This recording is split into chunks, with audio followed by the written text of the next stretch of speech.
All right. Hello, friends. Good morning. Welcome to Music Nation Speaks, where we talk to musicians about the impact of music in their lives, their music journey, and also in this episode, particularly, a lot about the music industry and also business in general. But before I introduce on our guest, if you if you want charity that you can donate to Mercy Malaysia and also Berani Bersama.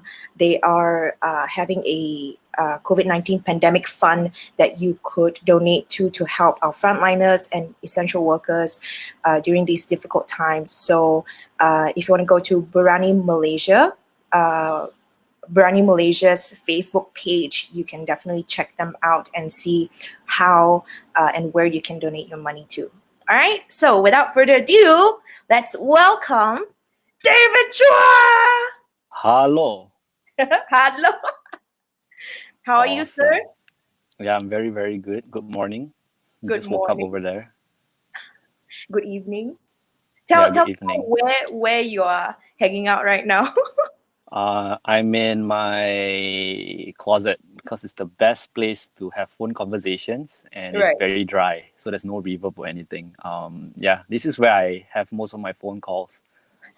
But yeah, Conference calls, I mean business now can deals. now cannot go out anywhere, so it's like everything has to be in house lah. And I have like two dogs, so this is the best place to have like barking proof. Right. Yeah.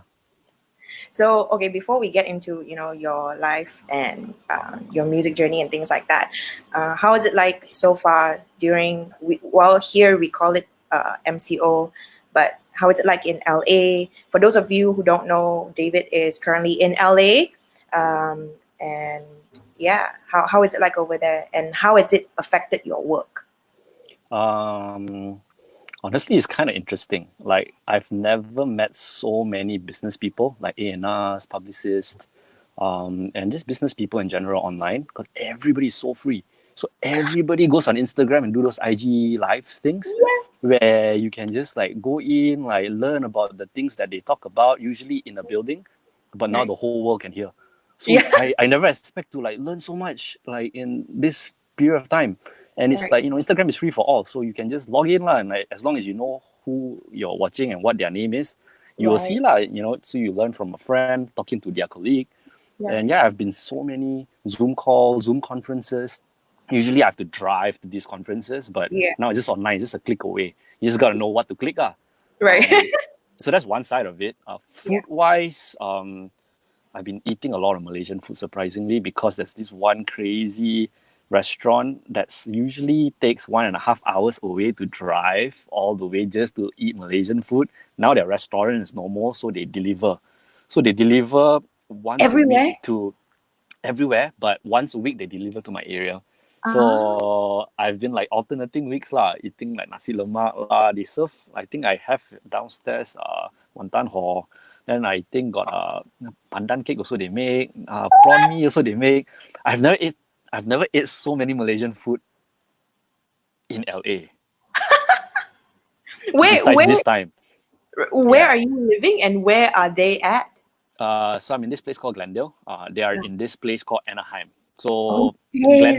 Glendale is kind of right beside Burbank, Hollywood. That's where like the Walk of Fame is. But Irvine is where Disneyland is. So usually on a normal day, it would take like an hour, 30 minutes. Okay, I only go to Anaheim like once a year, maybe twice Is for it this thing for called for NAM. But yeah. other than that, I never want to go there. And my friends that are living there never want to see me because traffic is insane. It's just too crazy. And it's not worth it. Might as well just pick up the phone and call them. Like, Yeah. unless I really need to see them, like, I Yeah. don't want to see them. Yeah, I just might as well just call them. It's faster, safer. Like, it's just hard to drive all the way there. Same cost. And where were we? Malaysian food. Right. Yeah. So I never get to eat Malaysian food. I never want to go there and eat just Malaysian food because it's like annoying to drive all the way there. And if Yeah. I do ever end up there because of them, I would go there lah, just to, Yeah. yeah, Yeah. It's like from driving from KL to like Shah Alam for food. something like that lah. No, I mean, sometimes worth it, but not worth it. Yeah. Yeah. But yeah, I'm in Glendale Yeah. and it's like where most of the main not main lah. Everybody lives in like around Hollywood. Yeah, Hollywood, Yeah. Burbank, Glendale. Yeah. Rarely you see people live in like Disneyland area. Yeah, Yeah. Anaheim. When I visited, like I stayed at a friend's house, so we were in Sherman Oaks. Mm. Yeah, so like, and I didn't know that I was at the Walk of Fame until I looked down. So I was Yeah, like, oh, this is Hollywood. Okay. it's okay lah. It's whatever. Trust Yeah, me, but it's it feels whatever. like Bukit Bintang, a bit. Yeah. I mean, I think Yeah, they're trying to. I mean, maybe I'm wrong lah, but I think I can only say based on my opinions. I yeah, think they're like a smaller version of like New York, like Times Square.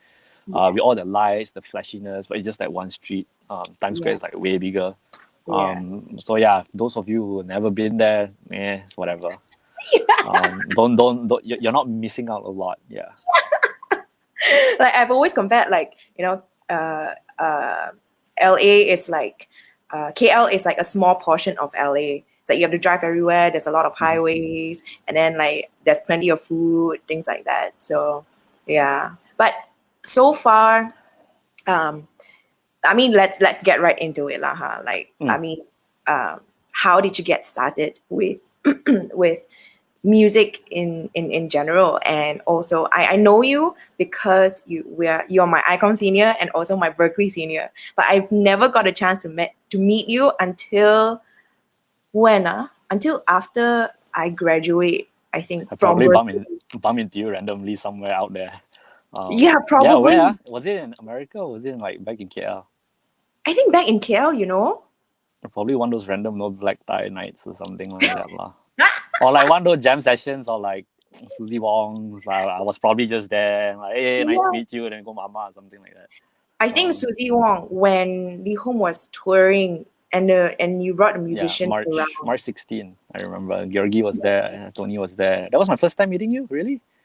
I think first time officially like being introduced and started talking, you Okay. know. Like before that, I mean, obviously I've heard of your name, like David Chua, and then even Ed or like Arthur, those people, they were like, if you want, if David Chua is a good connection, da da da. I'm like, okay, I'll talk to him when I meet him, lah. But, like of Yeah, all yeah, yeah. places, you've been so many places, and like I'm glad that we met back home, lah. Yeah. Yep, yep. So, well, how did you get started with music? And you're a drummer, I mean, So in my life, I have a lot of people to thank. A lot of people to thank, like say thank you to. yeah. Obviously my parents.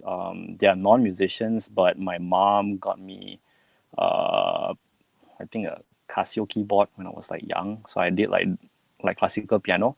She Oh, forced me to damn. play. Yeah, she hit my hand with like the pencil one. Then I went to, I think like there's this place in Subang called the Guitar Store. So Yeah. I took my first drum lesson and guitar lesson there. I think I wanted to try lah because I really hated piano. So I'm like, okay, I'll try something else lah. Yeah. So thanks to my mom, Yeah. my dad thought it was just like, okay, fine, like it's a side hobby. In the end, Yeah. you still need to like do business or like study Mm. like doctor or something. So I was science major. Like I studied Huh? biochemistry, yeah, like hardcore. And my dad thought I would actually go all the way, like being You doctor? doctor or something lah. Yeah. So I was never the artsy guy. I was good at like maths. Right. But yeah, like so I did that. Kind of had like a punk rock high school band. We do all the teachers' day thing. Yeah, when I was like I think Form 2. Yeah. Yeah. So I was like thankful I got like this 3 classmates ish. They were like Yeah. way smarter than me, but like I think I was like the drummer because they were guitarists and they were both guitar players. Yeah. So Yeah. I think there was too many guitar players at the time. So I'm like, okay, fine, I'll play drums Yeah. because nobody's playing it. Yeah. So I'll do all the teachers' day night lah. Like this was like when I was like Form 2, Form 3. Mm. Yeah, and then I went to church. So I think I was 11 when I got saved. Yeah, so I was like first generation, and I kind of play in church every single Friday, Saturday, and Sunday ish. Yeah, so that was like a consistent like gig to me. Like it's on like a weekly basis kind of thing. Right. My band. my band in like high school. Okay, lah, I'll tell you the name of the band lah. It's called Eruption. At that Oh time, wow.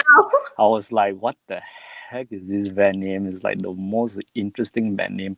And I was like kind of innocent, so I don't really know, but let's not get there. Yeah. But yeah, my first band name was called Eruption. We would do like only teachers' days and maybe some like not even prom nights because we were too young. Like mostly teachers' days stuff, yeah, and like schools, like within the school. Assembly Yeah, style. assembly stuff, yeah. And then I got my first band kind of thing when I was Form 4. I think I played like Mm. guitar in like church. And this guy called Daniel, he was actually forming this band called Wanted Symphony. Ah, So that, yeah, so that kind of got me into like the punk rock band scene. Yeah. Honestly, man, I wish I did that in a whole different like world. I wish I did that in LA. Point number one, and I wish I did that when Instagram was around. Yeah, ah, with the amount of shows I've done back then with that band, oh yeah, my gosh, I think I'll be like killing it like in the band scene if I was just doing it in LA yeah. and Instagram exists. Yeah, because we will do like every single like gig, like college gig. Like we have like a good amount of fans. Like Mm, yeah, we're pretty busy. Yeah mm, lah, just wrong place, wrong time lah. yeah. But that was fun. Like I did a lot of shows, a lot of competitions, a lot of interesting shows. Yeah, Right, right. I think. that was like that was pre me knowing anybody in the music industry. Yeah, Oh, really? hmm Oh, I know no one until I was like 17. Yeah, that was like pre like okay, my first industry person I met. I think oh man, this is a whole different story. This was okay. I used to with Wanted Symphony. I went to this Coca-Cola show, so I got runner up. So I met Yuna for my first time. She was the judge. And my competitor that won first place was this guy called Boame Ikram, the guy with the bushy hair. Now he's called Curly lah, I think. okay. Yeah, so that was my first industry thing. Yeah, And then after that, I'm like, okay, screw this. Like, I'm gonna do music all in. So yeah, I did all the grade 8 stuff lah. You know, I had like my classical done out of the way, my drums out of the way, guitar I yeah, kind of went till like grade 5 because it was yeah, like really hard. Um, but yeah, so I did that. So yeah, that was when I was from 5. yeah. Then last time there used to be this club called Groove Junction, Mm. and I begged my friend. I couldn't drive, so I begged my church mate to like drive me to see John play. So that's my first time meeting John. John Thomas. John with probably John with Fly lah. His band Fang Mok. Fang Uh, Mob. yeah, but Groove Junction, and there's also another bar that closed down in KL. I can't remember. Is Yeah, it Montclair? It's in no, Montclair. no, it's right in front of freaking Times Square. Not Times, yeah, Times Square. I can't remember. Yeah, Groove Junction was in PJ, Damansara PJ maybe, but there's another one I can't remember lah. I'll probably text it to you after once I figure it out. But I was there all the time, and that time I think I can't remember lah. I know I had like a video recorder, so I Yeah. would record the whole set, and especially the drum solos. Yeah, and then I would beg John like to teach me. This was like Yeah. my pre going to John Thomas like classes days. Yeah, Yeah. man, it was a hustle. I remember like because I live in Subang. John lives in okay, I don't want to disclose where John lives, but it takes like a train, a taxi, and then another train, and then a taxi again. Like there's two kinds of train. One is the Subang Jaya, Subang Parade, like KTM train. So I had to take that. Yeah. And then after that, there's a LRT train. So I had to take two trains. And at Oh that time, man. I think I was commuting from Subang, and I was commuting. I stayed near ICOM at one Yeah. point. So I kind of stayed behind ICOM, like one of those like really broken down Heritage. apartments. And then not heritage, uh, right beside, and I had to walk to the LRT stations there. Yeah, Yeah. so yeah, those were like crazy moments. So yeah, it was hard. Like, a lot of Yeah. commuting, a lot of transcribing John solos in the train itself. Um, yeah, so John actually kind of took me under his wings. He was like, yeah, I had to thank John for like a lot, like my whole life. Yeah, like he Yeah. brought me everywhere, literally. Like just to like drum Oh. tech for him. Mm-hmm. Obviously lessons, but also his gigs. After his Mm-hmm. gigs, we go makan with like his bandmates. And then after that, I would literally like go into his studio and like chat with him again. Yeah. Um, yeah, he would brought me everywhere. I remember him bringing me to like Penang Jazz Fest and like he got a room for me. Oh. He drove me too, so it was like kind of like touching, like for a teacher to do that for like a student. Yeah, yeah. Yeah, I hang out with like I think it was John, Roseanne, and Rie. They were playing like in Penang. Then after that, we went to like Nasi Lemak. It's all still fresh in my mind. Yeah, like till 4 or 5 in the morning, and then after that we drove back. Yeah. After the whole festival was over, lah. Yeah. Yeah, And that I was think when you were in ICOM already? uh icom ish pre-icom. Yeah, Ah. I started with John before icom, and yeah, like slightly before icom. Okay. So during like SPM years, kind of. Like right like yeah during SPM years ish, but SPM years not too heavy. I think once SPM was done, I think I Mm. was seeing John like too much. Yeah, I would be there every gig, Yeah. like almost every gig. Yeah, I was Damn. like, yeah, it's kind of crazy. Yeah, I remember the Siti Nurhaliza gig where I got to like steal all his manuscripts and like literally practice them myself. So I would record him. It Right. was like a triple kill lah. Like I would record him, play exactly how he play, even all the fill-ins, Yeah. and then I would like literally see his charts and like see how they run rehearsals. Ah, And I would go to their gigs too, like be backstage, help him carry drums, set up for him. right. Um, like it was crazy, yeah. So because Damn. yeah, I was just around so many of his musician circle, Yeah, yeah. yeah, So yeah, thank John for everything.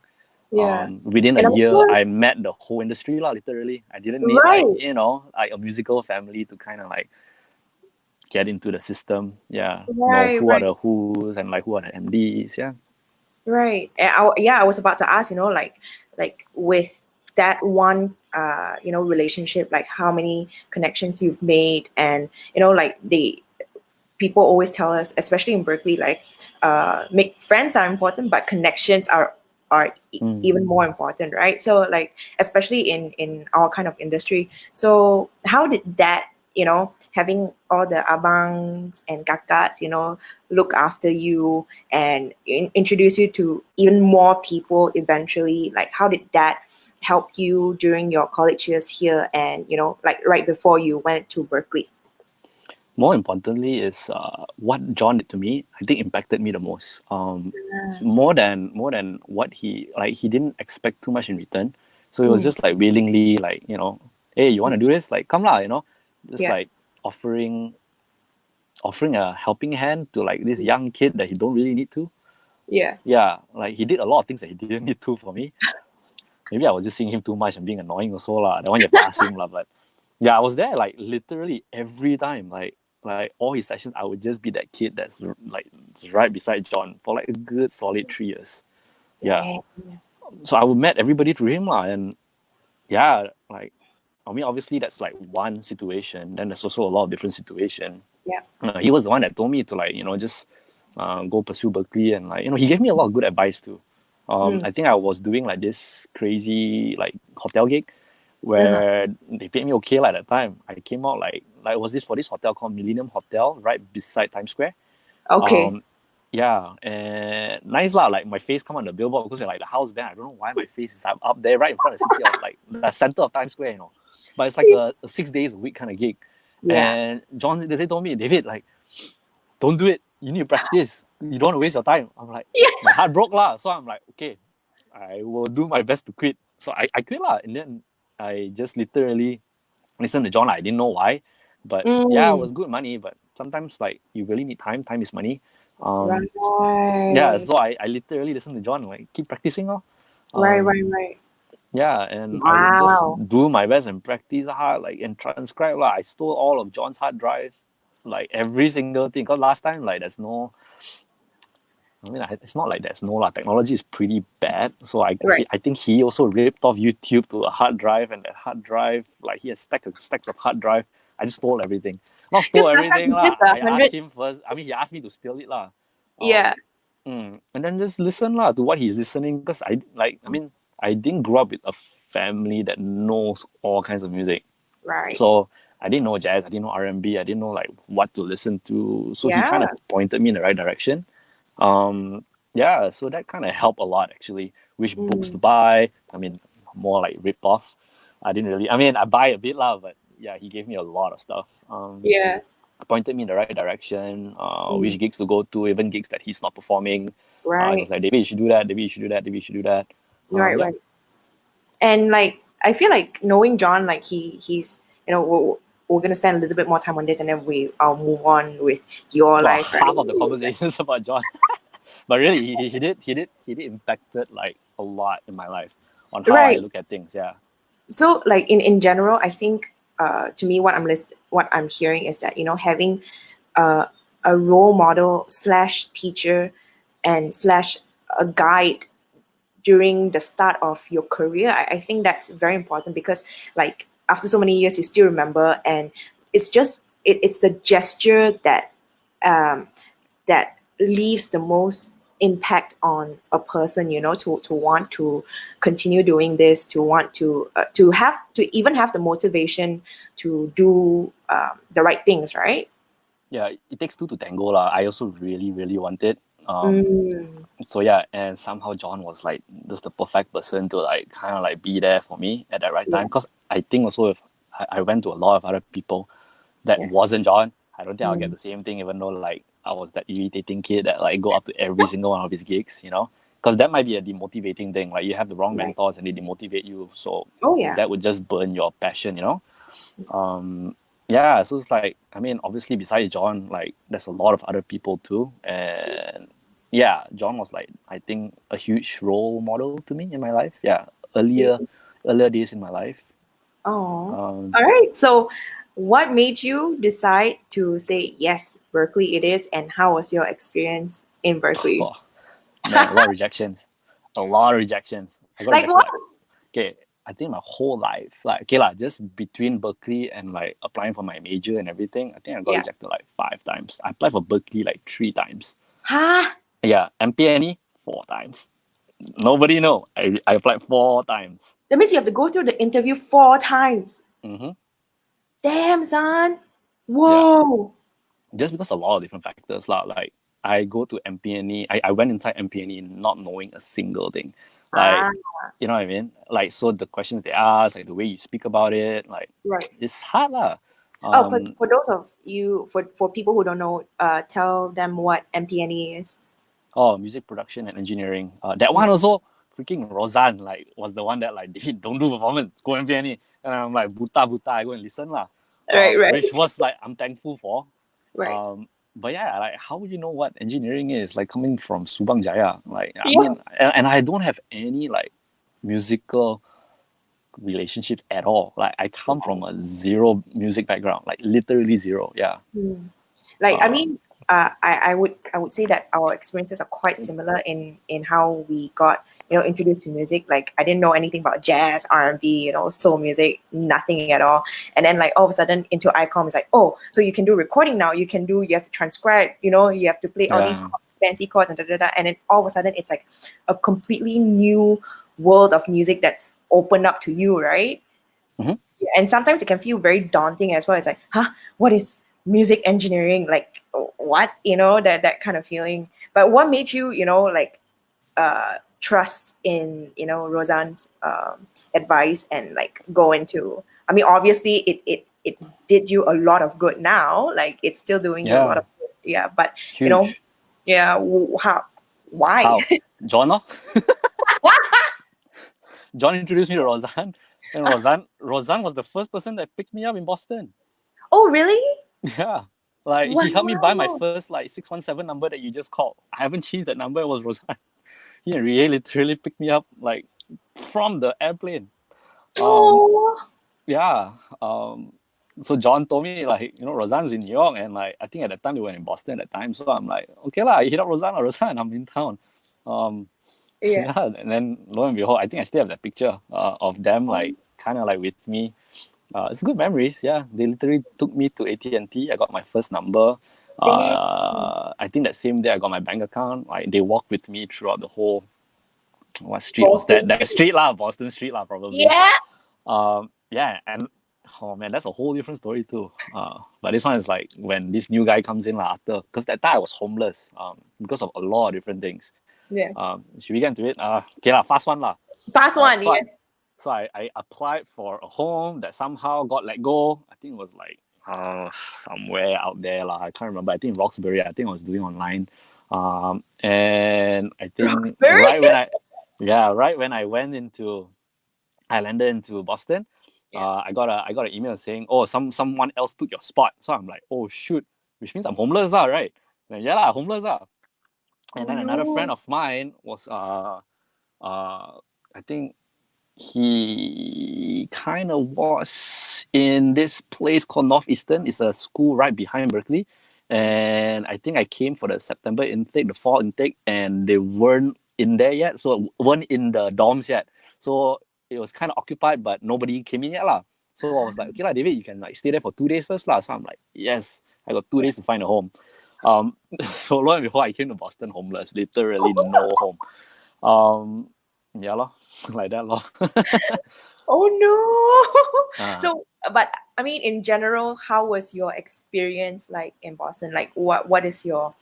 I heard that you were hustling a lot. You know, like I've heard a lot of good things about you through Ed and Arthur, and like they were like, you know, to make it, you really have to hustle. Then like David Chua, like he talks to everybody, literally everybody. He makes friends with everybody. can be good So and bad lah, but yeah, just don't be annoying. But yeah, hopefully I wasn't annoying. But to certain people, I think I am annoying. But I'm learning. So yeah. right. Is it because like you're super excited to learn and you're like really enthusiastic about, you know, like uh well, to make it is one thing, but to, you know, like just to have to keep learning, I think Yeah, is I the mean right word. that's a sentence I use a lot. It's whack lah. Like don't care. Like live today as though like you have no tomorrow. So I mean I've also a lot of stories to tell. Like I was a drum major, right? Like, I Yeah. didn't care which like labs I sign up for. Like I would Yeah. just join all. I would Yeah. literally walk in the highway, something open. Like I would just knock. Like can I sit in? Like I Oh, was like the sit in guy. Yeah. yeah.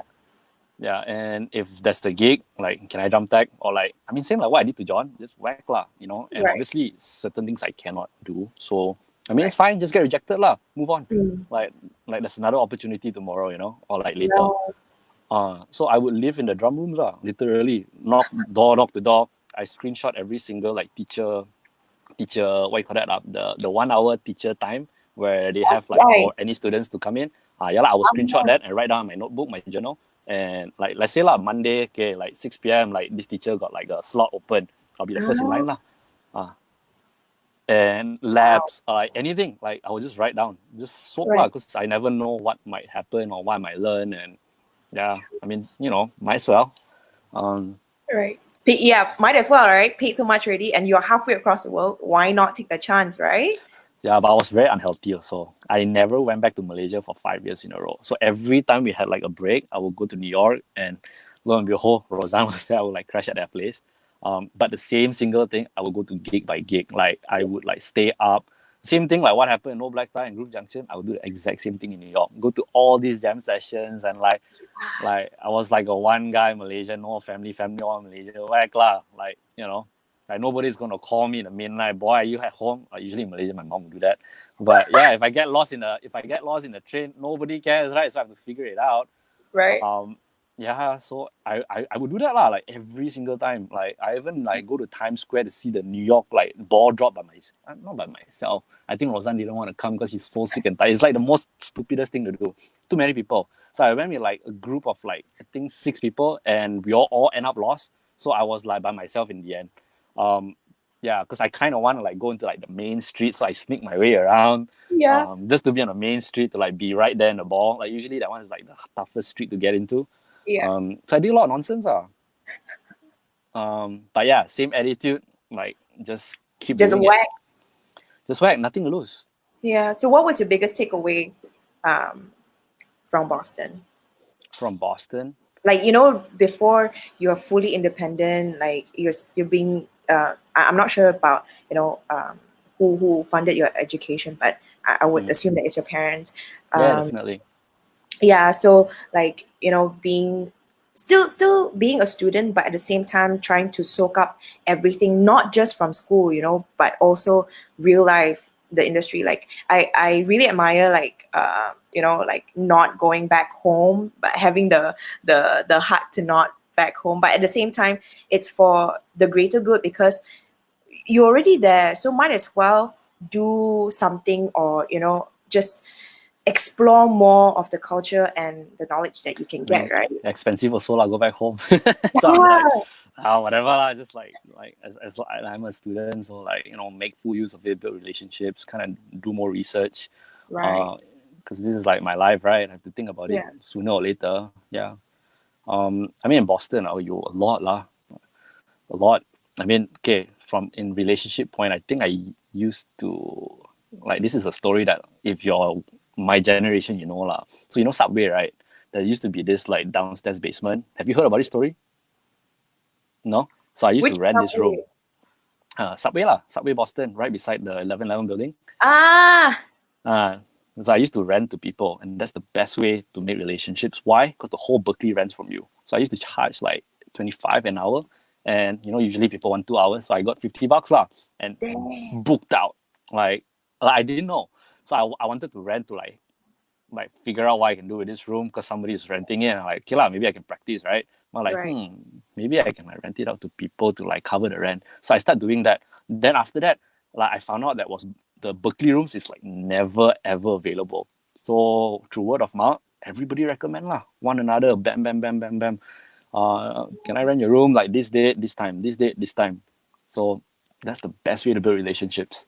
Wow. That was like something that miraculous that I never thought about. So yeah, so that's like another way of like building friends lah. Yeah, to Then cover, eventually like, also make friends. yeah, now like people remember, oh, you're the guy that actually rent out that room to me like long time ago. Like you saved my life because like I couldn't have another place to practice. Right. So that was one. I mean, Boston got a lot lah. A Yeah. lot of relationships from all around the world. You just meet everybody there through like, just random coffee sessions, like random playing with like, jam sessions. Yeah, you meet all kinds of people. Yeah. Um, And so after graduation, like, what made you decide to choose? For me, it was choose either LA. New York. Yeah, in New York or LA, right? People are always like New York or LA, right? And I love New York. I love New York. I love like the whole scene where like people don't really they don't care about you at all, and you can just be whoever you want. But the thing is, you have to hustle like mad lah. But in LA, like yeah, what made you choose lah? Roseanne. But he's No, in New really, York. Roseanne. Yeah, because I kind of visited New York a lot, and Yeah. I always stay with him, and we have this talk lah. Yeah. Then I get to see his life, get to see his friends' life, and like all the other people, what they're doing, how they're doing it. And Roseanne was like, yeah, like if you want, like this is like New York. What you see is what you get. So try differently lah. Just try LA. There's a lot more like bigger studios out there. It's a different Right. environment. And it's a risk. So I love risk. I love just trying things out. Yeah. Yeah. So I already know a lot of like friends in New York at that point. So I wanted something different. Whack off. Mm. Yeah, and I think my first time going there was for NAM. Just pack my bag, just go try it out. I like Yeah. it, so okay lah, try lah. Yeah. Tell people what NAM is. NAM is this circus of like all musicians. It's a great place to meet like old friends for me lah. Oh Yeah, yeah. because that's where like everybody's gonna be there from Monday to Sunday. Like you go to like this same clubs and you see all your old friends that you'll never get to see. Yeah. Because in LA also is pretty big, so usually everybody hang around like the LA area during that 1 week. Yeah. But it's a music convention, so all the big brands are there, instruments to audio to lighting. Some artists are there, they have shows. It's a music convention. Yeah, it's the biggest one. Damn. Yeah. So you liked it there. So you were like, yep, LA. More than like it, because Roseanne told me, I'm like, okay, wing it, just go. Yeah, so I just went. Also,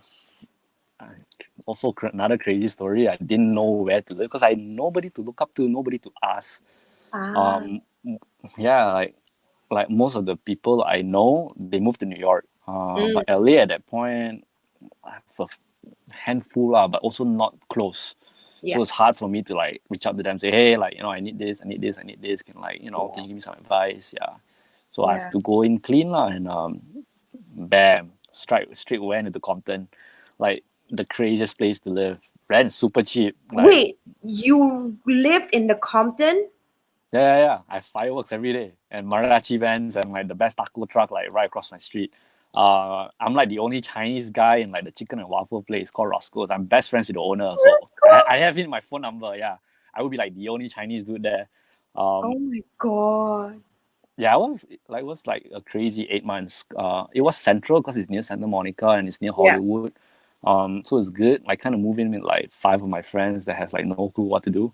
Yeah. So we rented an RV and bam, like straight going to Compton, and yeah lah, that's what Oh my- happened. Yeah, So it's crazy.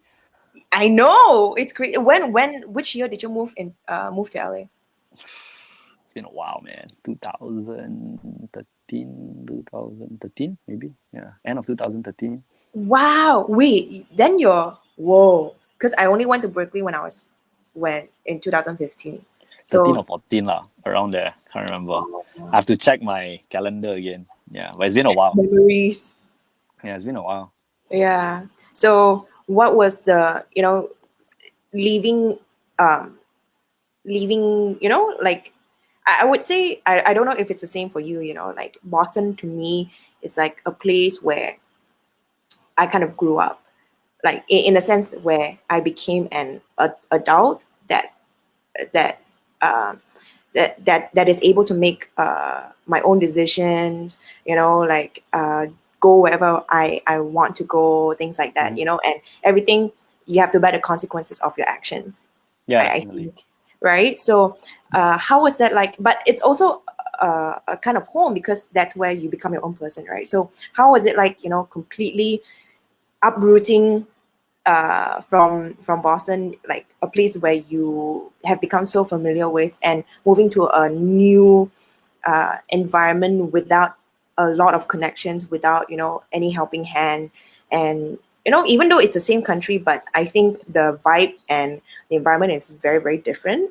Yeah. Yeah, how was that like? And what kind of jobs did you get at first? Like, how is it like making money as a musician? Yeah. It was Yeah. hard, man. Yeah, it was hard. I learned this along the way lah. There's a saying. I picked it from someone. There's the 3 C's. Of course, the first one is money, cash. Second one is relationships or connections, and the third one is credit, street cred. So every time you enter into a situation, you want to have a balance of 2 of these. Yeah. So there are certain things where you do it not for money, but for relationship and for credit lah, street credit. So people actually know you or know of you to introduce Oh, you yeah. to people. Some things obviously you want to do it for the money, like Uber. Maybe you'll meet people 1 or 2. Maybe in LA you might meet people, but yeah, it has to be like one or 2. So yeah, I did tons of internships. I did like everything, like one of my like craziest jobs I did was like picking up popcorn for a movie theater kind of thing / like doing audio work, where they host like a lot of events too, as an event space. Yeah, so I never knew why I was there. The job kind of just came, and I'm like, okay, I'll do it, even though it sounds like the suckiest thing ever. I'm gonna try it for a month. Yeah. Actually, how I got that job also was like stupid. Like, okay, like there's this crazy songwriter session, and the house owner's wife was doing a conference, and she recommended me to kind of help her out to do the audio stuff. So this conference talk took place in this theater. Uh-huh. So obviously, I'm the audio guy. I have to set up 1 hour, 1.5 hours earlier. So I went Yeah. there, met the owner of the theater. Then the theater kind of like, the owner of the theater kind of shook hands with me and like, hey, like nice to meet you, blah blah blah. We exchanged contacts. After Yeah. the conference is over, I think like somewhere out there, like he called me back saying, hey, like I may need help. Like you want to come and help out? I'm like, okay, cool. So I went to help out lah. That was an audio job. And I was like everything, like picking up popcorn lah, to setting up lah, learning how to roll the film reels. It's literally like one of the oldest theater chains in like LA. Yeah. And yeah lah, some days like they have like movie screening, some days they have like literally like, you know, they're showing like movies and you have to like collect ticket and sell popcorn and stuff. So I would go up there, like set up, make sure everything's clean, and the last one to leave out, make sure like let's say if like they're showing Jaws that day, it's not Jaws lah, but like JAW, right? You know, the thing that you have to put the thing. I'm the guy that changed the name to like make it like another movie for the next day, something, you know. Yeah. The So I'll do name, those kind of jobs the too. letters. Yeah, pay okay lah, $15 an hour. Like I would work for like 6 hours whenever they called me. And then before that I would do another job, and then after that I'll probably like sometimes go home, but sometimes there's a crazy session that's happening in Hollywood. I will be like, okay, I will do it. And then like it's gonna be like 6 or maybe 8 hour session. I mean 2 a.m. to 6 a.m. session. So I would do all kinds of stuff lah, like internships after internships after like jobs after jobs, some paid, some not paid. Yeah, it was hard. But that was the craziest one lah. I also did have like a go-to day-to-day thing, actually multiple of that. Yeah. But yeah, that was like a cool, interesting thing. Actually, that led me to a lot of different relationships too, because of the workshops they have there. Yeah, I got to meet not everyone lah, but all kinds of like people there. Yeah. So yeah, never say no to situations, because you never know what might happen. You never know, right? Yeah, you never know. Yeah. So like there's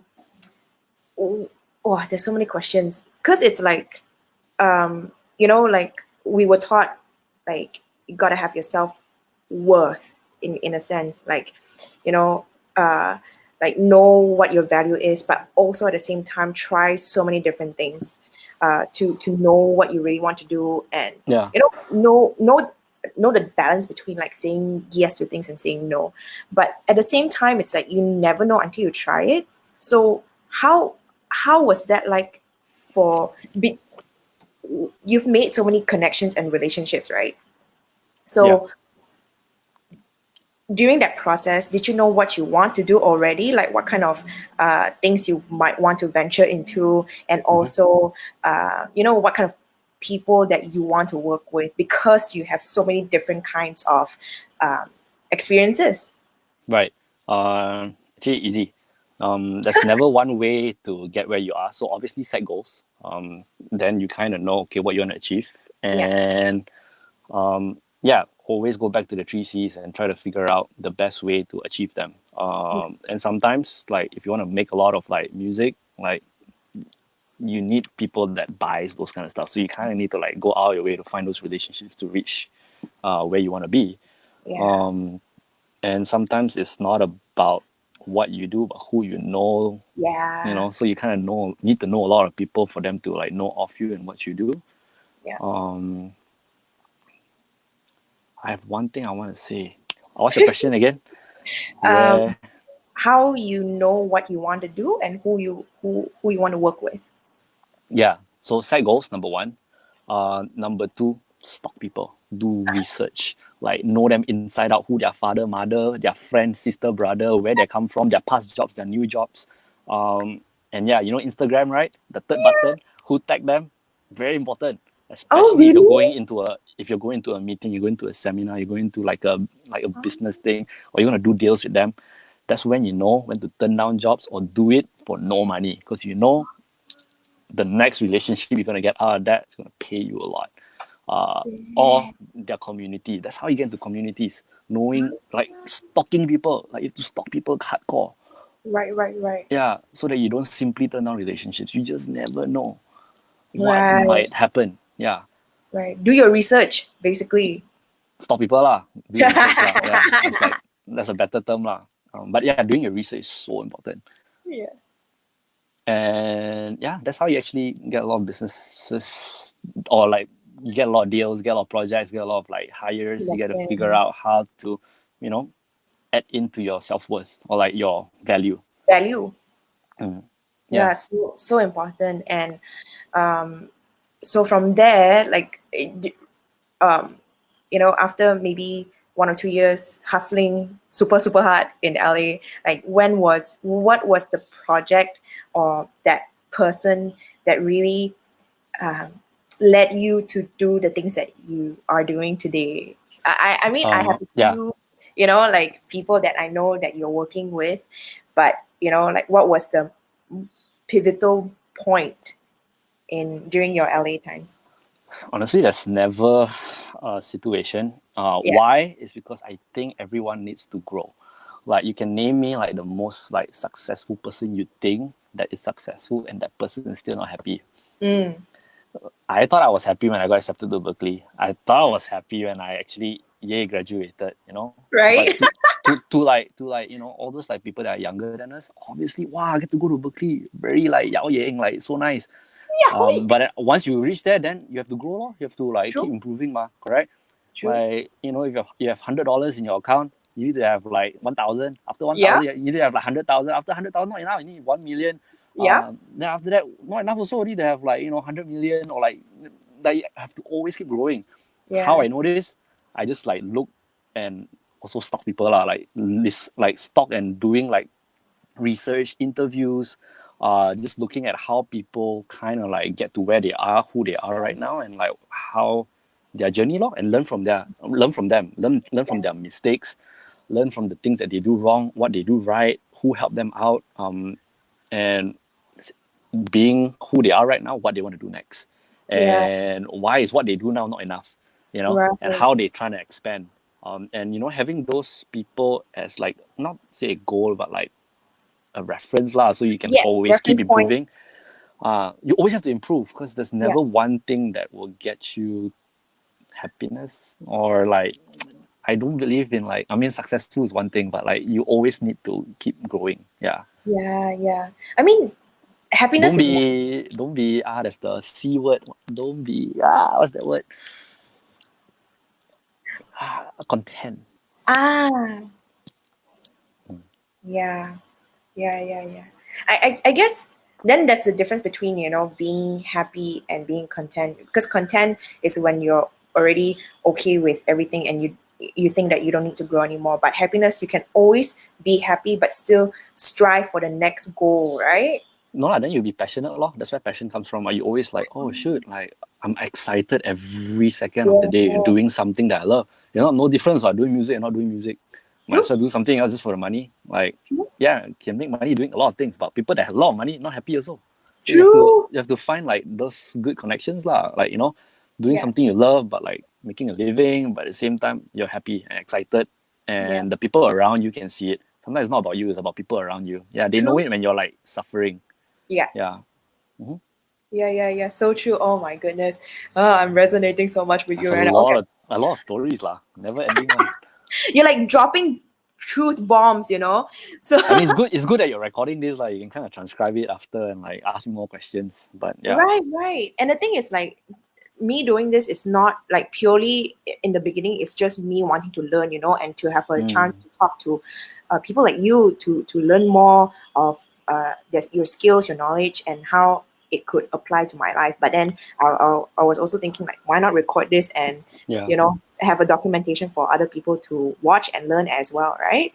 And so, okay, now into the entrepreneurial part of things. What made you decide to go into businesses? And I mean, personally, for me, Lee Home is my soft spot because of Lee Home. I remember this so clearly. I was 11 years old. His album "Gai Si Yin Xiong" just came out, and I was like, "Yup, that's the guy that I want to be like." And let me research where he went to school, what he did, da da da da da da. Da. And then Berklee came out, da da da. And from 12 years old onwards, I told my mom that's the school that I wanted to go to.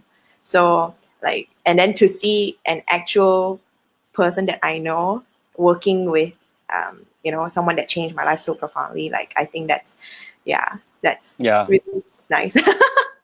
So how did that came about? And Yeah. I mean, I'm very happy for this relationship because, being a Chinese myself, that's the only thing my parents know about the Chinese industry. So I can name drop any other name in the industry and they have no clue who I'll be working with, but yeah, like Lee Home-ish. yeah, Um, they're like, son, you and made it. yeah, lah, but it's more like the relationship. It's more like it's the things that we talk about and like what we want to do in the future, and like sometimes it's not just about that one gig. It's like that long-term relationship and how you do more things with that person. So it's kind of nice that I have that like personal relationship with his team, and yeah, just a lot of different things like Yeah. we plan to do in the future. Right. But yeah, how I got about it was very unexpected. It was because actually, this is the best way to go into this segment where sometimes if you want to go into an industry, don't try to do the obvious. So a long time ago, there was this friend of mine called Georgi, and he needed like to shoot a promotional video for his concert. And he needed help lah. So I'm like, okay, fine, like I'll help you out lah. And that led to a relationship, and because of that, like I think Georgi really, really, really thanked me. And we became like really, really close friends. So Georgi was kind of approached, actually not Georgi, but the home approached Roger, and Roger was like, oh shoot, like who's this keyboard player that we can recommend that is from So Berkeley? for those of you who So don't know, Roger is Roger Brown, president of Berklee College of Music. mhm. Sorry, carry on. Yeah, so Roger sparked the conversation between Georgi, me, and Lee Hom, and Lee Hom's wife. And one thing led to another. Lah. So from there, Georgi got the gig, and then we kind of started a conversation, and then I somehow did like a brand thing for him. Mm, So one thing led to another. I kind of negotiated that with his business manager at the time. mm. And then from there, now I'm doing another business project with him that soon to be hopefully fruition once everything Yeah. is done. But more than anything, is just relationships. Like one thing will lead Yeah. to another, and yeah, you just never know. Yeah. Who knows What? that like you shooting a video for this guy led into something, that that that is so huge in the future, right? Yeah, more than anything, it's not just the video. Like I kind of like helped Georgi out in a huge way too. Like we kind of did like a promotional campaign. We did like a Mm. random. I think at that time Kickstarter was like pretty big, like to like raise Wow. funds for like doing projects and stuff. Yeah, Yeah. so I put this whole thing together for him, like with no strings attached. Like, and Yeah. that was like, for me, it's like literally lah. Who taught me that? John Law. Yeah. Um, so yeah, just doing the same thing he taught me to others, and yeah, Yeah. because I mean, Georgi was like using all kinds of more talented musicians, and for me, it's like, yeah, it's fine, whatever I can contribute, just contribute lah. And being there, and we stayed like really, really close friends. After that, Mm. I think he brought me to like his country too, and we did like some sort of deal there. In Georgia? Yeah, in Georgia, like the country. Yeah, and it was like crazy, and I got to like meet a lot of interesting people there too. So one thing led to another. Yeah.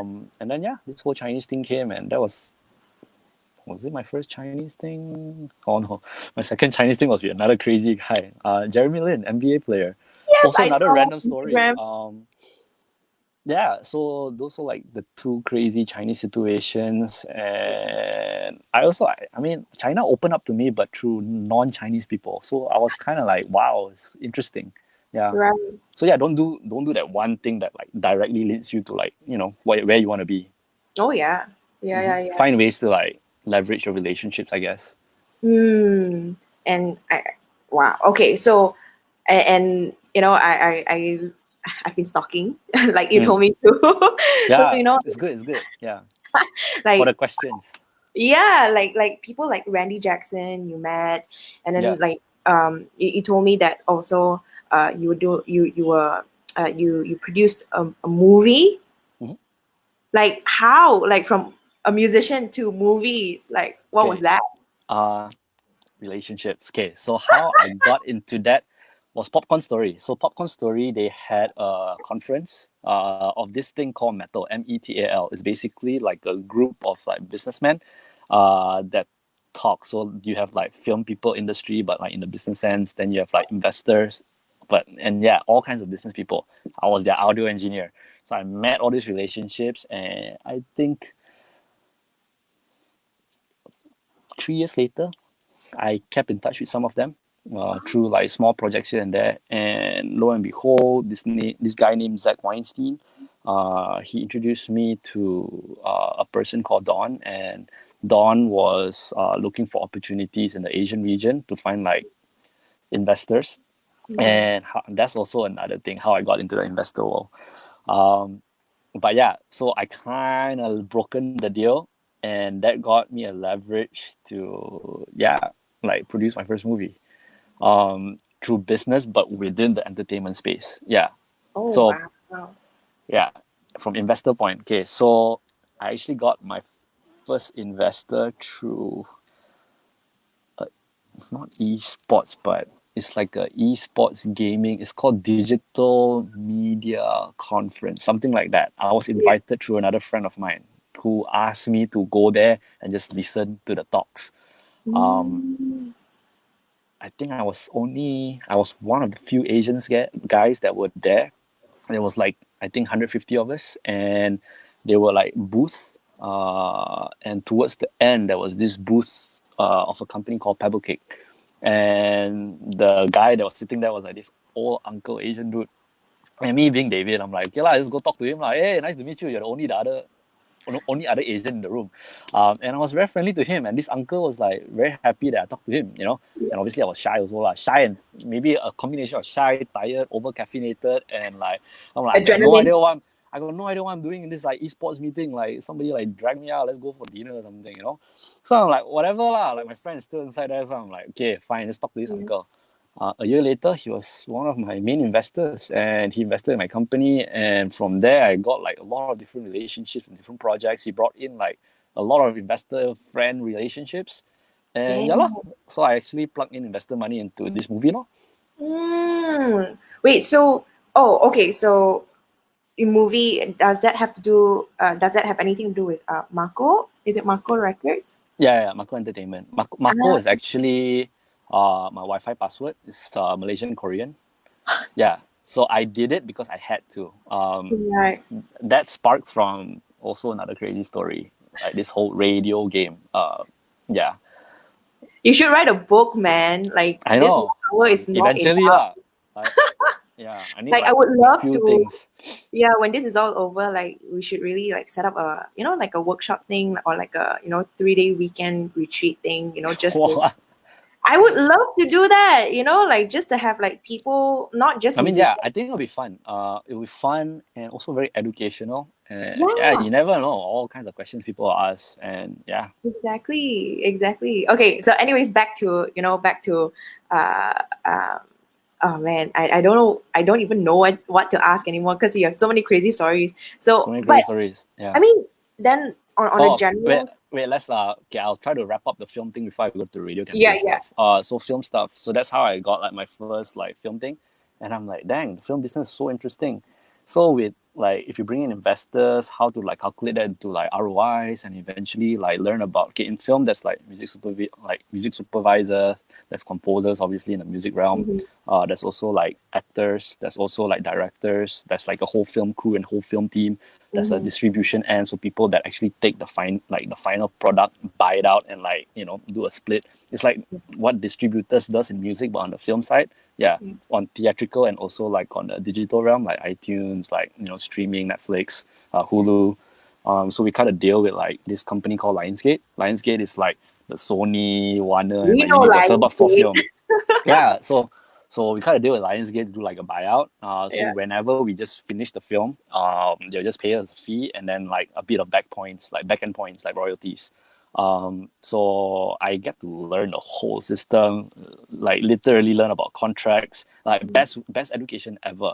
Um, yeah, and it was so interesting. Why? Because I learned how to play things politically. If you're like the investor or like the producer of the movie, you get to call shots. You get to like say like, okay, I want this actress in the movie. I get to say like, okay, I need to have X number of songs. I get to pick my own composer. And I'm like, shoot, it's a whole new different like business realm on like what I can do with my future like agency if I want to represent like composers and artists and stuff. Right. But yeah, lah, obviously like it takes like a good amount of investments to play the big scale lah. That's why you have like people like Sony like Pictures and stuff because they're all like big players. Yeah. But yeah, I learned a lot, and it Was was it through that scary? uncle lah, huh? Was it scary? Like Yeah, I was the only Asian shooting that whole freaking movie in New York. Like it's hard, and they're all so old people some more. Like it's scary, like literally, because like it's a whole different world, and they're all like, you know, like the whole film crew is like white people, and like it's a whole different business lah, and I have to like learn the lingo. We have an after party, so you have to like go to after parties, shake hand, red carpet events, and it's not easy. Like, I mean, like you have to be super thick skin lah.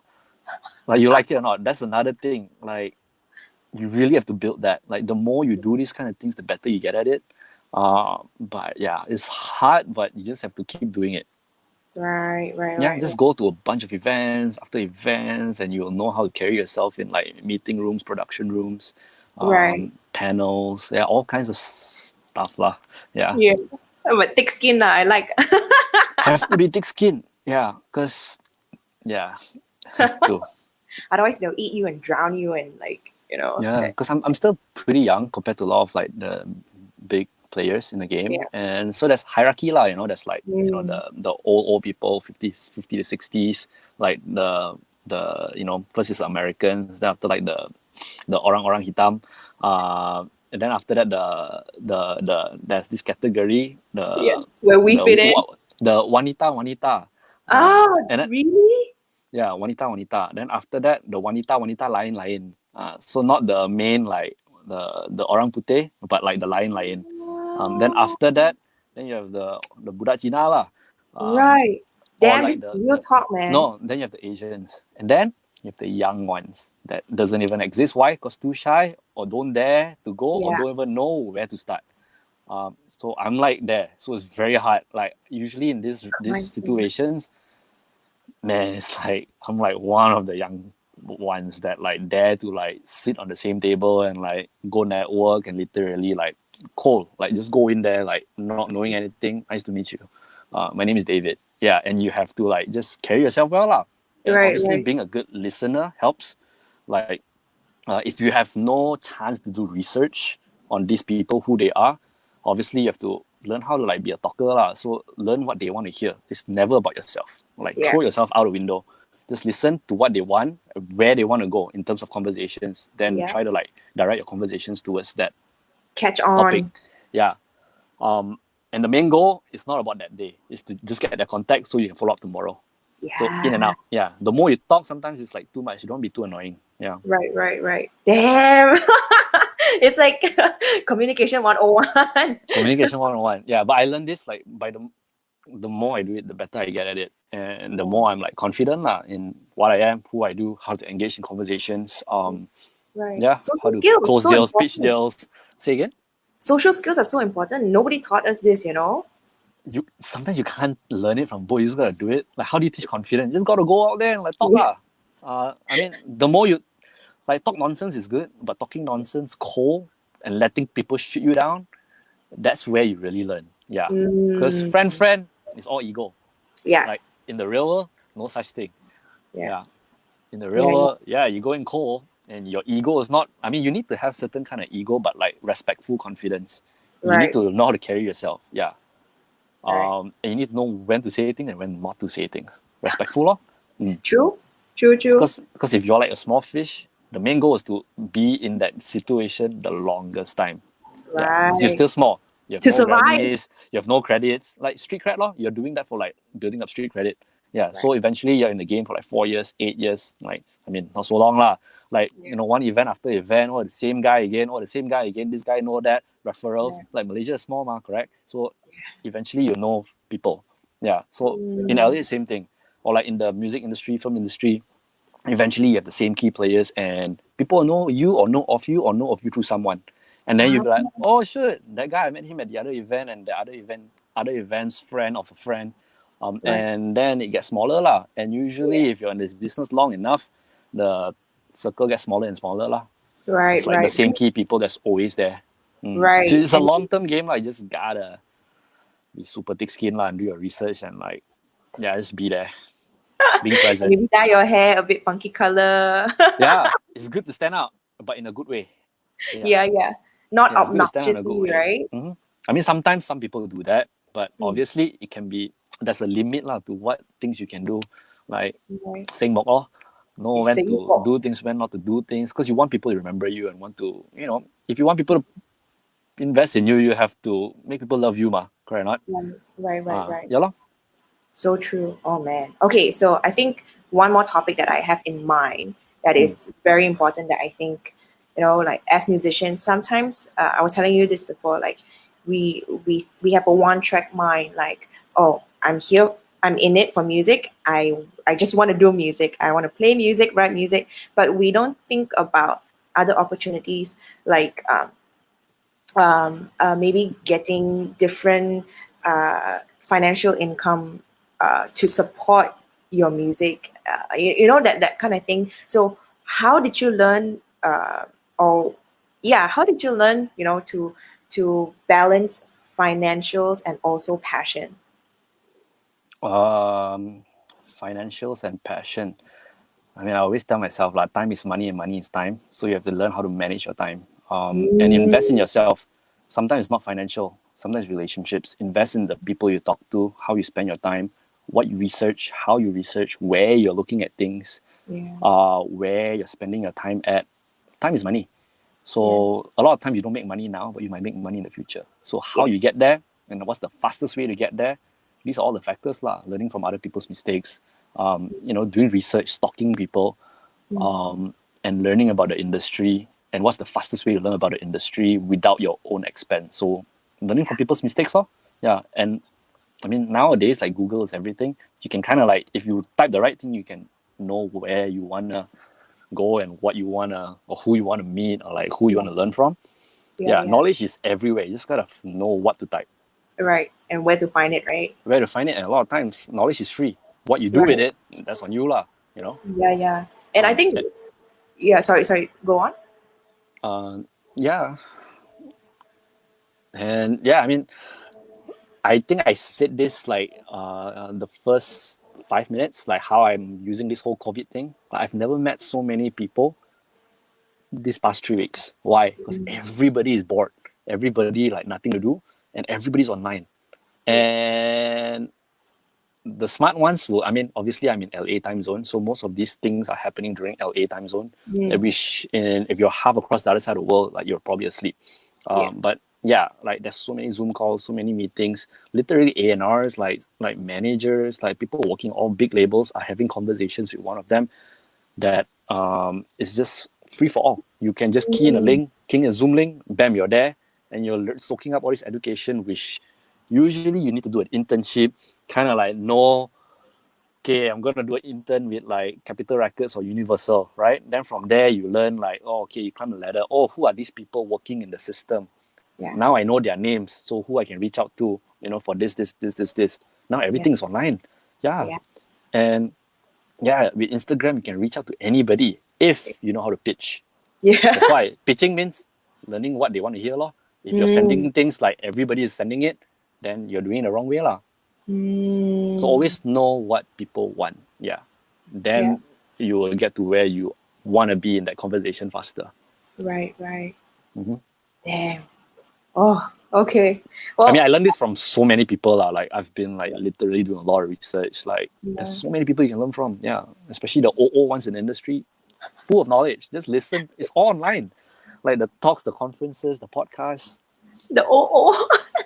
Yeah, there's so much things they've went through, man. Like a lot of them bankrupt like multiple times. Like I hope Huh? I will never ever bankrupt once.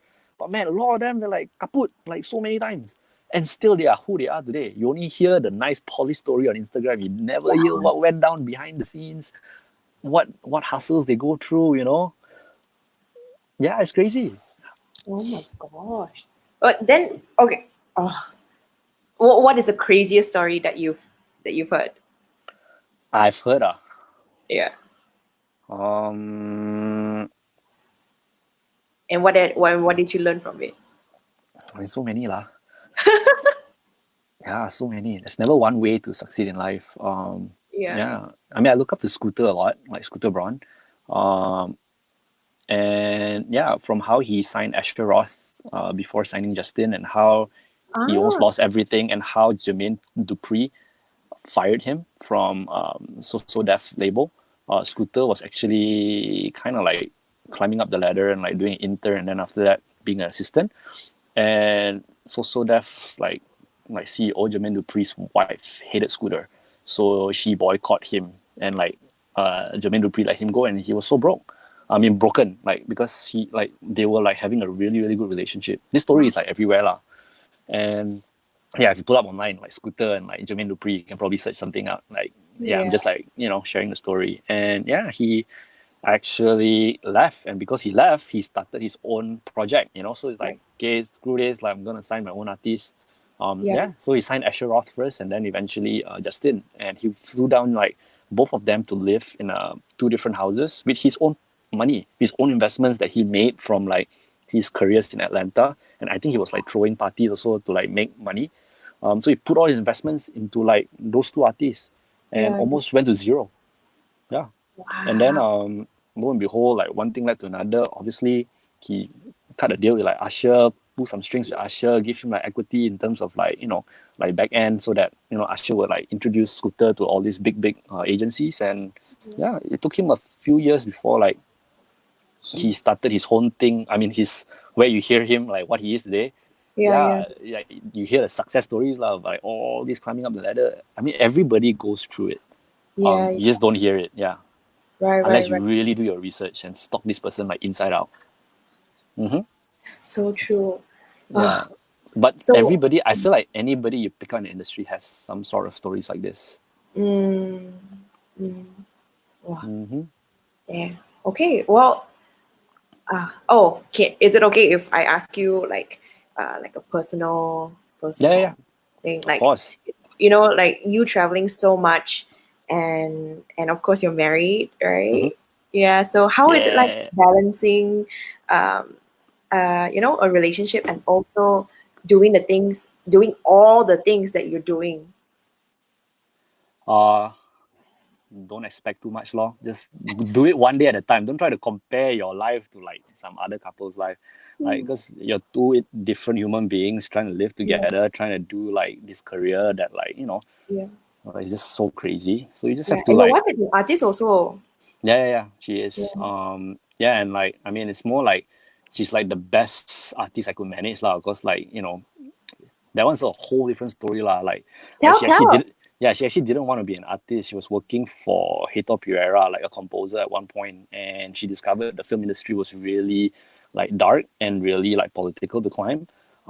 So artist was like the last thing she wanted to do. And for me, I think I came to LA a year earlier, so I'm like just wing it lah. Like in the end of the day, like what I've told you, in the end of the day is happiness. So like, I know she's happy when she sings and she wants to do it as a career. So at least like I can die like saying like I tried my best to figure this whole artist career out.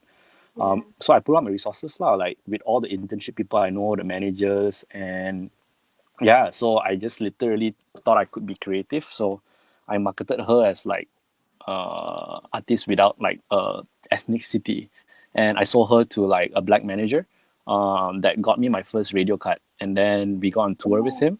Yeah, and then we got on tour with one of his artists, and we have a song with him actually, Stokely from In Condition, and this was very very crucial too because Are you um, serious? yeah, so John introduced me to Stokely. That Chris Dave groove, Pretty Brown Eyes, like John overplayed that, so it's always in my Yep. mind.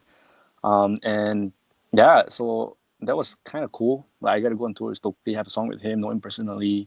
And now I'm still doing business with like him and his manager, doing a lot of different things with like Anna's career. Yeah. And one relationship led to a lot of different things. Yeah, and Um, yeah, and now I'm looking at more in a political business mindset. It's been like 5 years, so I obviously have more things I can do and like how I yeah. can get things done. Yeah, putting Yeah. myself on tour and like getting myself on radio, Yeah. releasing stuff, knowing like what to invest, what not to invest, how to invest, like how to market, how to yeah, a lot of things, a lot of factors. How to pitch songs, how to like deal with like labels, relationships, touring partners. Yeah.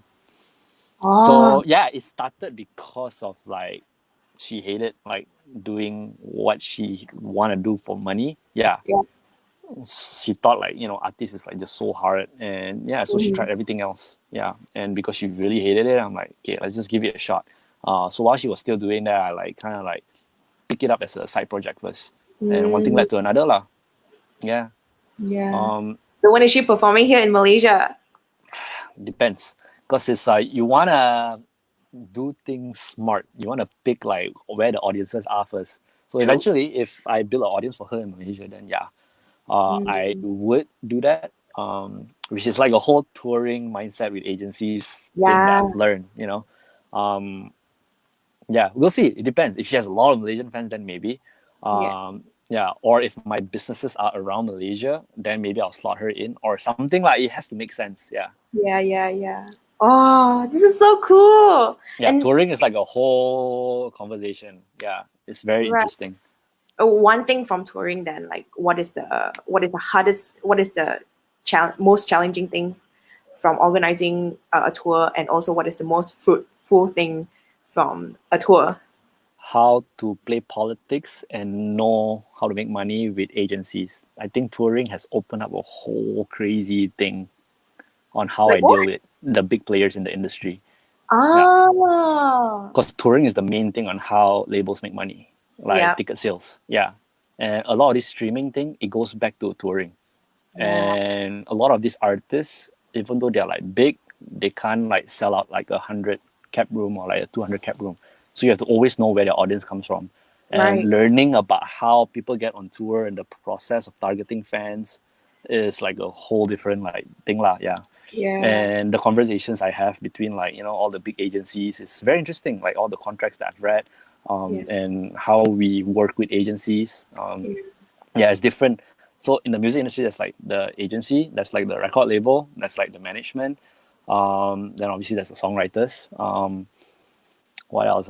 Then obviously there's the investors, like people that like finance stuff. And some of them like either a major label or indie label. And yeah, then there's the radio people. The radio people are the political gatekeepers ish. yeah, Like if you like, it helps in terms of branding. Like if you mhm, get like a top 10 song on the radio, yeah, in America lah. yeah, Then obviously you have the Grammys and the Oscars, and if you have those, your price point goes up. yeah, But if your price point goes up and the local scene doesn't appreciate you, as in like nobody buy your tickets, you still like kind of bad. Yeah. right. Just the So yeah, name cannot cari makan, right? kira cari makan is one thing, Yeah, but getting shelf, getting dropped by a label, you only see artists that are high up there, but you don't see the ones that are climbing up the ladder. So there are yeah. a lot of artists that are not going anywhere because they're shelf. And even though Um, they have deals, their deals are like 5 years to 10 years long, so they can't do anything. right. Like Mm. in Jojo's case, like so Oh kesian. yeah, kasihan. Yeah, there's so Yeah, many. Yeah, so many. right. So like, I mean, there's so many topics, but we're an hour and 20 minutes into this already. So I still got so many stories. I know we need a part two and part three kind Mm. of thing, and maybe next time we could do like today is this topic, the other day this topic, but today is getting to know more of who you are, and your mindset, kind of your thought processes. Yeah. So what is the I think um, hmm okay, I think we definitely need to do a follow-up episode on more details. So I think before we wrap up, is there anything that you want to share with upcoming musicians, or just, or even entrepreneurs, upcoming entrepreneurs who is getting their feet wet into this whole industry and wants to do something with music and also business at the same time? Like, what is the one advice that you could give them? And Uh, this is me asking for a friend, because yeah, yeah, that yeah. friend is me. Do research, yeah, and know where to look for certain things for knowledge. And yeah, the more you think of business, the more you can do music. And yeah, look at it in a global scale. Like don't just look like one direction. um there's always a lot of ways to do things. And yeah, you want your career to be long term, not just short term. So you want to start looking at the long term and finding the right people to look up to gain those knowledge on the how to's. Yeah. Yeah. And yeah, like don't be afraid to ask questions. Mm. And don't be afraid to get rejected. Yeah, just get rejected all the time. You have nothing to Yeah. lose. Better get rejected now than later. Right, Yeah, true. so you have to make your mistakes now. Hmm. And make a lot of them. the earlier in your career than later. Yeah. Yeah. Oh, And if you can, don't make mistakes, learn from other people's mistakes and learn from them. right, Yeah, right. that's also like a huge thing. Yeah. Shortcut. Yeah. Shortcut, cheaper shortcut. Yeah. Yeah. Less painful shortcut also. I mean, there's so many Yeah. like just doing research. Like you can learn so much by just like listening to other people and what they went through in their life and how they get to like a certain place in their life. Also, don't always just look at their success stories. Look at their stories that usually you cannot find one. Right. But usually it's out there like through podcasts or like interviews. Interviews help. You really like dig into like what they go through behind the scenes. Yeah. Yeah. Like especially like this, like I don't know so much about what happened to you, like I only Yeah. hear your success stories, but without talking to you, I would not have known, how much you had to hustle. And I thought I hustled hard, in Boston. I had to work 2 jobs, but you were going literally everywhere. So it makes me, like think of like other avenues on how I can approach my business and also, doing music differently, but in a more long-term kind of way. Mm-hmm. Yeah. Oh, can you see some Have comments? no lah. No. Yeah. Hold on. Oh, Amrita. Do you know nice. Amrita? Can't remember. Maybe I'm sorry if I don't remember you, Really nice Amrita. singer-songwriter. Have we met at school or at KL? Maybe I don't know. Probably in KL could. And then of course we have Oh, Edward, of course, Edward. and then AJ. Oh, AJ. Yeah, I bumped into him in like a drum store last time. Oh my goodness, that was super random too. Yeah. I mean, No, there's yeah. so many stories. Like, yeah, this is helpful. You kind of like kill 10 birds with one stone. Now everybody can just look to this and like start there Right. instead of like having like a one-on-one with me, because everybody wants to, and I try lah. Like whoever calls me, I can just talk to them and ask me for advice. Yeah. But yeah, this Yeah. helps. They can just see the recording and then go from there. Right. Yeah. And hopefully if we plan to do more sessions or even courses, I would say like Q&A courses, like on specific topics, like what are the differences between an indie artist and a record label artist, Do you um, know Lauf? Lauf? yeah, I love He's Lao. unsigned. Huh? Yeah, so search this thing called Ari's Take. It's a podcast, and Spell it's it, a spell it. conversation. Ari's ARI apostrophe STAKE. It's a Hmm. conversation between his manager Emma and Ari. Yeah, it's free. It's online. iTunes podcast.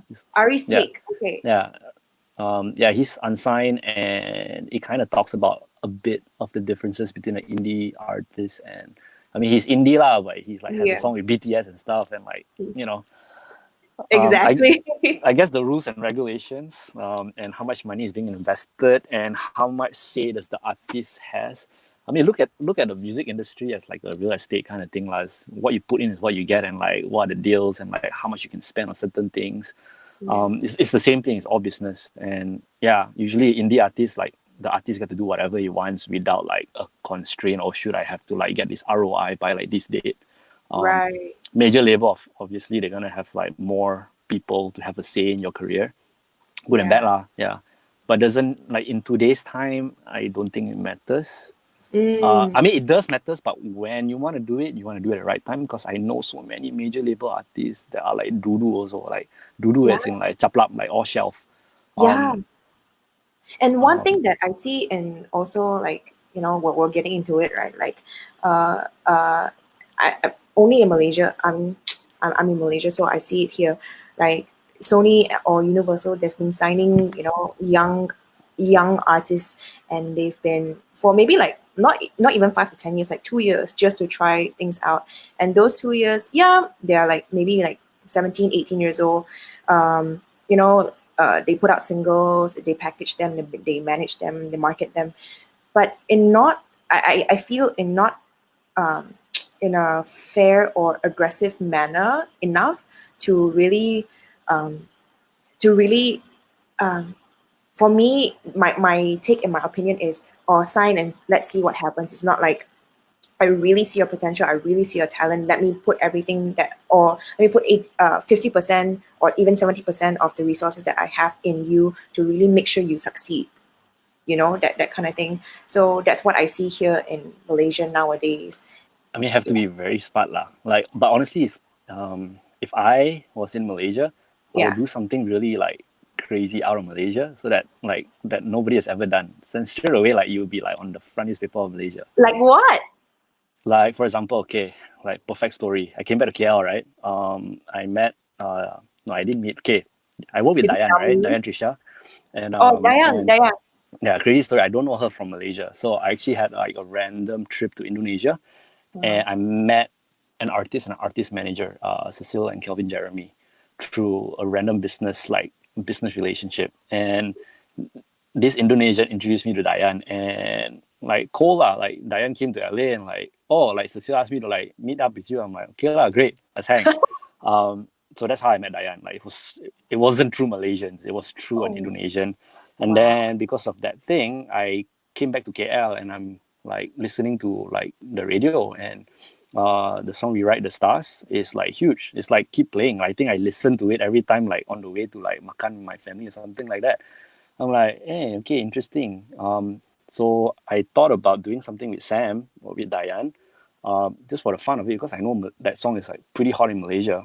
Mhm. And at that time, how I met Sam, I was like a huge fan first. I went to like his shows, and I bumped into him where Korea M Gala. There's this Korean magazine where literally like every like Asian celebrity goes there, and lo and behold, Sam was there lah. We were like, I think, getting drinks together and like, hey, nice to meet you. Yeah, yeah. So that was number one. Number two, he had another situation which was cancelled, but they already bought the tickets and everything. So I'm like, Sam, I'm Malaysian. Like, let me introduce you to like Genie Boy lah, introduce you to Melissa lah, and all these people. Yeah. And lo and behold, Diane was there also, and they get to hang lah.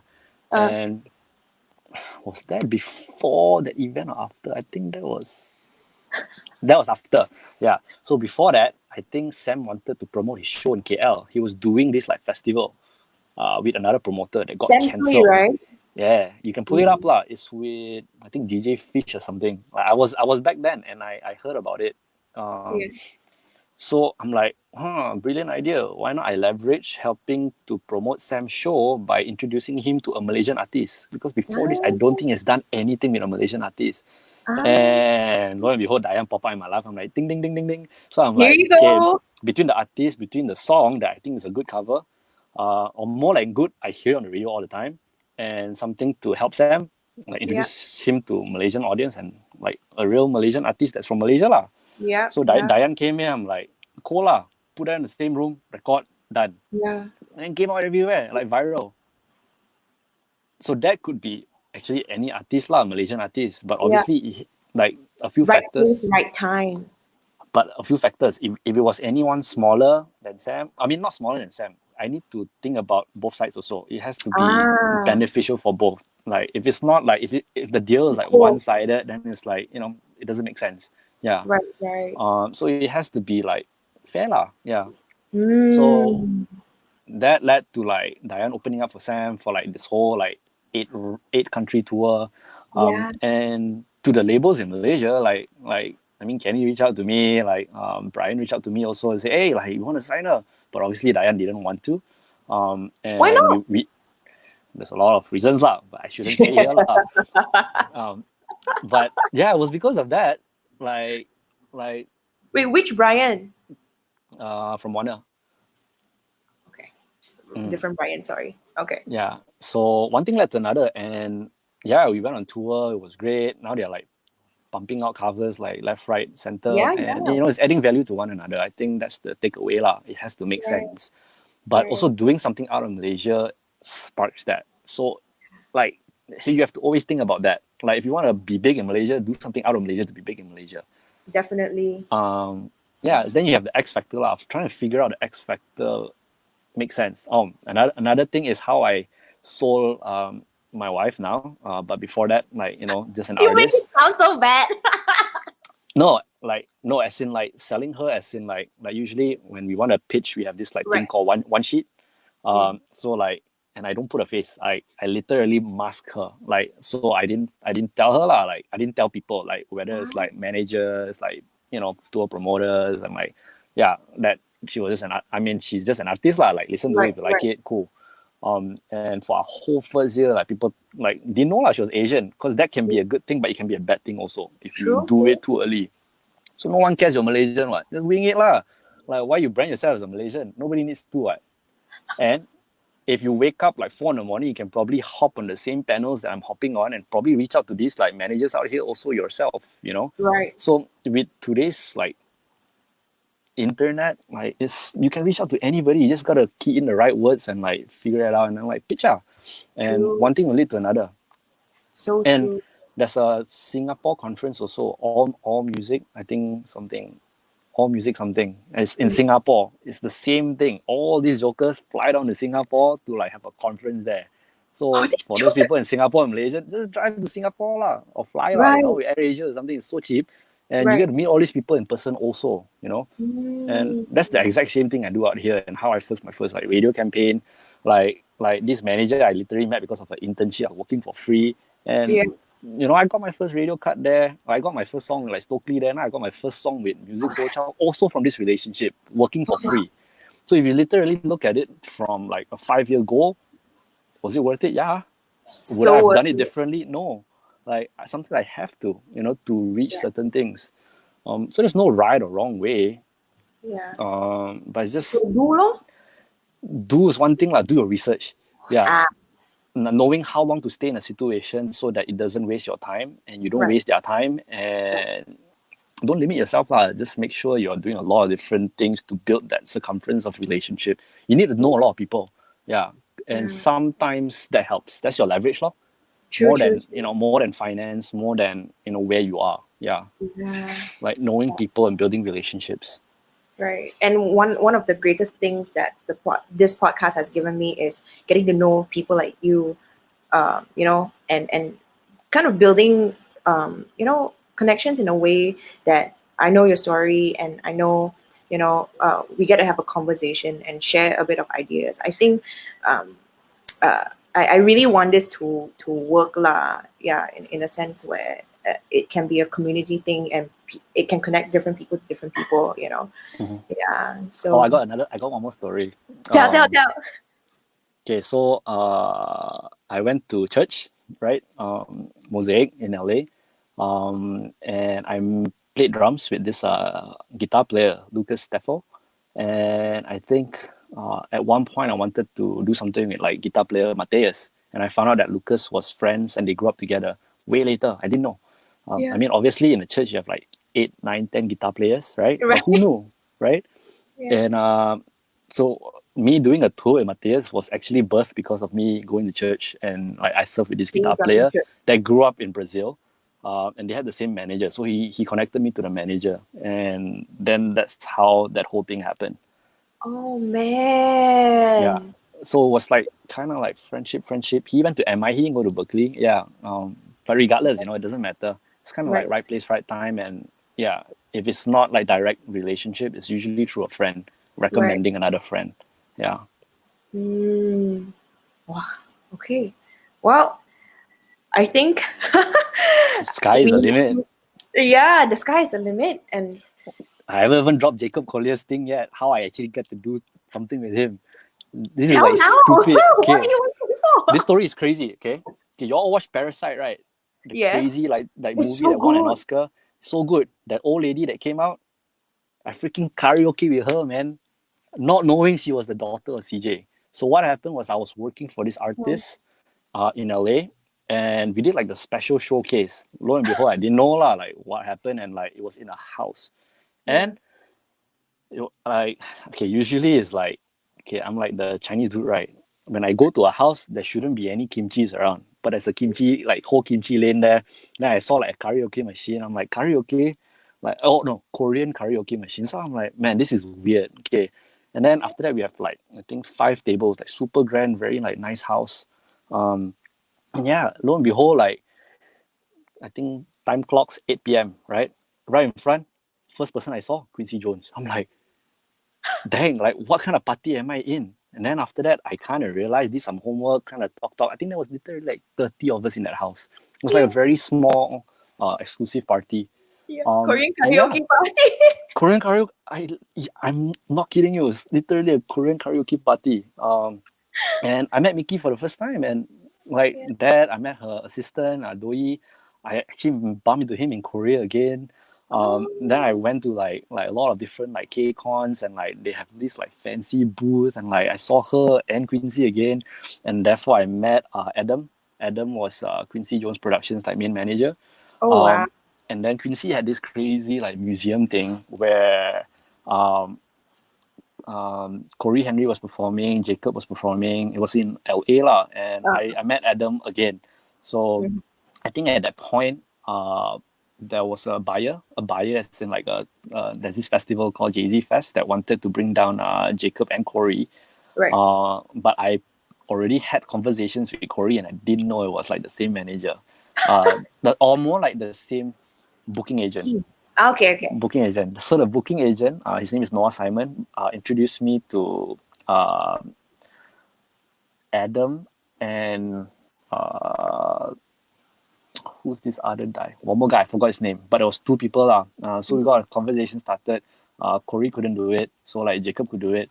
And yeah, one thing led to another. So that's how like I kind of contacted like Adam again, say, hey Adam, like there's this like festival that wanted to do this, like you want to like put this deal together? And that's how I like structured the whole deal, and like bam, like Jacob went to China because of that. You're crazy. And this is a whole crazy story. Jacob's manager, Adam, also knew a bunch of different people. Yeah. And that same manager is also with what's his name? Can't remember. But there's two keyboard players that I wanted to bring to the table, Anomaly and Dirty Loops, right? So all same people. And I'm like, dang, the world is so small. So you just hit that one same booking agent, and all of these artists open up. So I kind of like I didn't know they were like the same person, because I kind of knew Adam because of that whole party, and I met Adam like in multiple situations. But one thing led to another. It's all through Noah, and they're all like same family. So small circle. Yeah. Oh. No, and I'm thinking also like, should I bring something up? Because I'm doing something in Anomaly, and like how that whole deal structure is with China. But yeah, that's like crazy story lah. It's like in terms of how to leverage distribution and dealing with companies out here and offering them something that they don't really see often. Yeah. Right. So using that as a leverage is huge to spark conversations. Yeah. Okay. Before we close, I just need to ask one more thing in terms of like business, because I hear you say it a lot. What does leverage mean, and how do you attain it? What does leverage means? I mean, I think how I learn to do that is being a good listener. Always learning what people want. Yeah. Before you offer up what you want to say to them, try to predict the future. Try to predict what they want to hear from you. And if there's nothing, don't say anything, because you might be able to say it in 3 years' time. So don't burn the bridge. True. Yeah. So having and leverage is sometimes it's the people you know. Like if you can't do something, maybe somebody else can. So that's leverage. And don't be afraid to help one another. Yeah. In business point of views, to give that value lah. Yeah. So that might be leverage. And yeah, relationships. I think relationships is a huge thing in my life. Knowing a lot of people is one thing. Knowing how to connect the right people to the right people, and knowing how to not be short-sighted. Sometimes, like if you want to reach this goal, it might take time, and it's not a direct way. It might be a zigzag way, but you kind of need to be patient and knowing how to connect the relationship so that like your road is like shorter time instead of long time. Like if I wish like I can work with Jacob like just by me playing drums or just by me like making his music. Yeah. It's gonna take forever. But I connected him to like a friend that has a friend that owns a festival brand that wants to put the whole deal together, and one thing led to another. Yeah. The bigger Um, picture, right? yeah, the bigger picture, definitely. It's the same with like the whole Lee Home thing. It's the same with the whole Jeremy Lin thing. I haven't even talked about that. Um, yeah, it's all really about looking at the bigger picture things Yeah. and how to put yourself in front of things that people want to hear. Yeah. Definitely. Yeah. Okay. Well, we need to continue this next time. Well, you Uh, really reached 1 hour 40 minutes. Oh my goodness. yeah, I mean it's the best kind of conversation. Long form conversations are like the best, and you get to really pick the bones. Mm. So well, thank you so much for being here. Don't go anywhere first. Let me end the broadcast first, and we will. Oh, thank you for joining us this morning. We hope to talk with David again another time, and hopefully another time soon, especially you know um, what does this MCO mean for what does this pandemic mean for the music industry, and also what are your forecasting thoughts, predictions for in the in the coming months for the industry. So let's talk again soon, and yeah, thank you so much. All All right. questions. Yeah. If people have questions, like they can email you and I can reply something. Okay. Yeah, yeah, yeah. I've already put your is Instagram a good place to reach you? Yeah, definitely. Yeah. So your Instagram handle is already in the description box. Yeah. All right. Thank you so much. Okay. Cool. Cool. Thanks, guys. Thanks, Joe. Thanks.